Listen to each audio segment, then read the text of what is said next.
CrPC 125 के तहत पत्नी को कोई भी फायदा नहीं मिलेगा। तो किस तरीके से नहीं मिलेगा, क्या बातें इस जजमेंट के अंदर कही गई है, इसकी पूरी जानकारी आपको इस वीडियो के अंदर मिलने वाली है। अंत तक आप वीडियो देखेंगे तभी जानकारी समझ में आएगी, क्योंकि आधे अधूरे वीडियो से कोई भी जानकारी समझ में नहीं आती है। तो अंत तक आप बने रहिए और पहले आप इस वीडियो को लाइक कर दीजिए। वीडियो को देखने के बाद में आपको शेयर भी करना है। आपके इस चैनल को सब्सक्राइब नहीं किया है तो सब्सक्राइब भी कर दीजिए, क्योंकि नया चैनल है एडवोकेट जितेंद्र 2 के नाम से। इसके ऊपर भी नए नए वीडियो है जो जजमेंट से रिलेटेड अन्य महत्वपूर्ण वीडियो है जो आते रहेंगे, जो आपके केस के अंदर बहुत ही हेल्प करेंगे आपकी। तो इसलिए आप इसको जरूर सब्सक्राइब करें और बेल आइकन को भी दबाइए। तो चलिए शुरू करते हैं। तो नमस्कार दोस्तों, मैं हूं एडवोकेट जितेंद्र। यहाँ पे मैं क्लियर करने वाला हूं कि पत्नी को सीआरपीसी 125 के तहत जो कोई भी फायदा नहीं मिलेगा। तो मामला इस तरीके से है कि दो कपल की शादी 99 में होती है, उसके बाद फिर दोनों के बीच में एक छोटा डिस्प्यूट हो जाता है। पर यहाँ पे पत्नी है जो पति के साथ में रहना पसंद नहीं करती है, पति से वो अलग हो जाती है।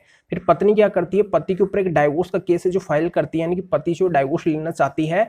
और यहाँ पे जो भी ग्राउंड लेके चलती है उसके आधार पे पत्नी को यहाँ पे डाइवोर्स भी मिल जाता है।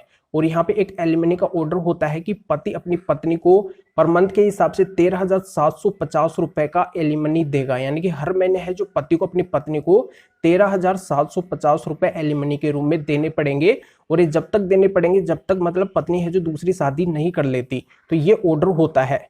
अब यहाँ पे ये होता है कि पत्नी के द्वारा एक पहले से 2005 के अंदर एक सीआरपीसी 125 का जो मेंटेनेंस का केस फाइल किया हुआ होता है, पर वो खारिज हो जाता है। फिर पत्नी उसकी रिवीजन यानी कि अपील के अंदर जाती है। पत्नी का जो रिवीजन अपील है वो अलाउ हो जाता है।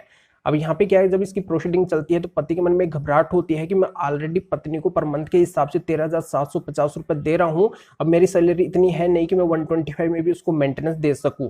तो यहाँ पे फिर ये मामला जब माननीय सुप्रीम कोर्ट के सामने जाता है तो माननीय सुप्रीम कोर्ट के द्वारा मामले को गहराई से देखा जाता है। ये पाया जाता है कि जब पति की एक सैलरी है और पत्नी को यहाँ पे सफिशिएंट जो एलिमनी है पर मंथ के हिसाब से मिल रही है, और उसके बाद में अगर पत्नी अन्य कोई केस है जो मेंटेनेंस का डाल रही है और उसके अंदर भी अगर पत्नी है जो मेंटेनेंस की डिमांड कर रही है, तो यहाँ पे पति की जब एक सैलरी है तो पति यहाँ पे दो जगह उसको एलिमनी या फिर मेंटेनेंस केस दे सकता है। जब पति की इतनी क्षमता है ही नहीं और ऑलरेडी उसको एक सफिशिएंट यानी कि जो रीजनेबल अमाउंट है वो पत्नी को मिल भी रहा है। तो इन सभी को देखते हुए पत्नी का जो सीआरपीसी 125 का जो मेंटेनेंस केस है उसको डिसमिस यानी कि खारिज कर दिया जाता है। यानी कि पत्नी का यहाँ पे कोई भी मेंटेनेंस है जो 125 के तहत नहीं मिलेगा। इस तरीके से पत्नी है जो डबल फायदे नहीं उठा सकती है।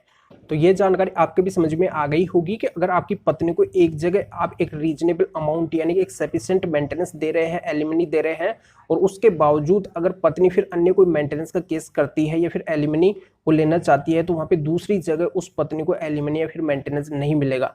तो ये बहुत ही महत्वपूर्ण जजमेंट है। इसका लिंक है जो इस वीडियो का डिस्क्रिप्शन के अंदर दिया गया है। यहाँ पे आप क्लिक करके इसको अच्छी तरह से रीड कर सकते हैं, जान सकते हैं कि मामला क्या है, और आपके मामले से अगर मिलता हुआ जजमेंट है तो इस जजमेंट को यूज करके फायदा भी उठा सकते हैं।